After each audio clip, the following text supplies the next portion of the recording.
174 یعنی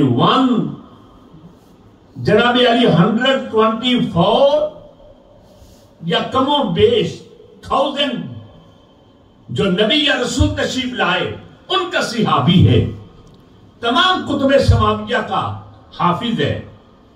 تو وہ عرض کرتا ہے یا رسول اللہ آپ میری درخواست پیش کر دیجئے، لیکن انہوں نے ڈائریکٹ پیش نہیں کی، جس سے یہ مسئلہ ثابت ہوا کہ اگر نبی پاک کے وسیلے سے کوئی دعا کی جائے تو اللہ دعا کو ضرور قبول کرتا ہے، وہ دعا ریجیکٹ نہیں ہوتی. اللہ اکبر. اور حقیقت بھی یہی ہے کہ نبی پاک علیہ السلام کل قیامت کے دن جب پل صراط کے اوپر سے نبی پاک کی امت کا گزر ہو رہا ہوگا تو سرکار اس وقت دعائیں کر رہے ہوں گے.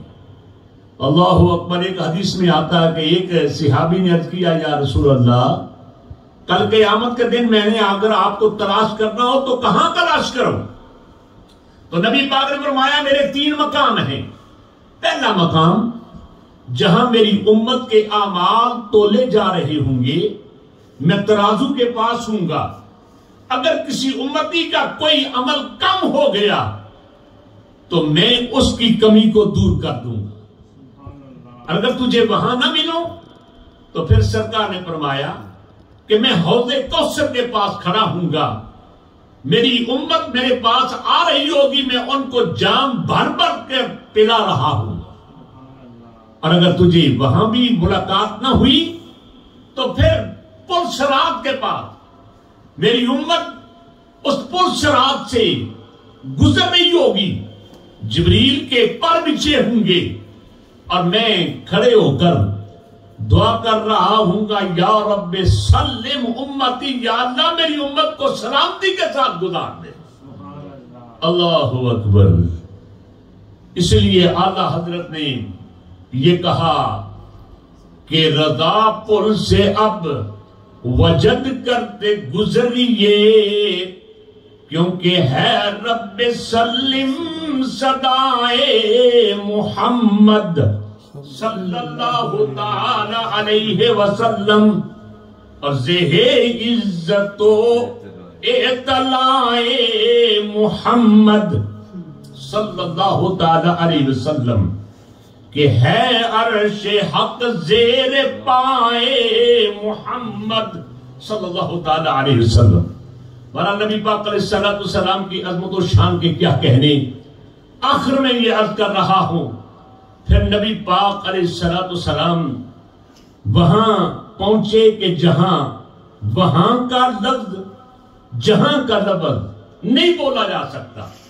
وہ ایک ایسا مقام کہ جس کو مقام بھی نہیں کہا جا سکتا، نہ وہ وہاں تغیر ہے، کوئی تبدل ہے، نہ کوئی دن ہے کوئی نہ رات ہے، نہ کوئی سیاہ ہے نہ کوئی سفیدی ہے، نہ کوئی اوپر ہے یا نیچے ہے، جس کو لا مکان کہتے ہیں.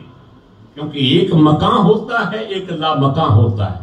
مکان وہ جہاں جگہ، جہاں آسمان، جہاں دن، جہاں رات ہو، وہ مکان کہلاتا ہے. اور لا مکان وہ کہ جہاں کچھ بھی نہ ہو. اللہ اکبر.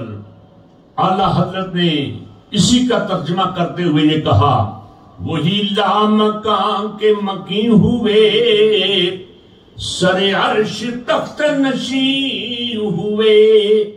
وہ نبی ہیں جن کے ہیں یہ مکان، وہ خدا ہے جس کا مکان نہیں. آخر اللہ تعالیٰ خود فرماتا ہے دنا فتدلا فکان قاب قوسین او ادنا، کہ نبی پاک علیہ السلام رب کے اتنے قریب ہوئے، اتنے قریب ہوئے، وہ جلوہ نبی، جلوہ مصطفی اللہ کے قریب ہوا اور اللہ اپنے پیارے حبیب کے قریب ہوا. اللہ اکبر. بڑی باتیں ہوئی راز و نیاز کی، لیکن رب نے یہ کہا تھا. میرے بھائیوں میری بہنوں یہ ذرا توجہ کے ساتھ سنیے گا. جب رب کی بارگاہ میں نبی پاک گئے نا تو رب نے کہا کہ پیارے جب کوئی دوست کے پاس جاتا ہے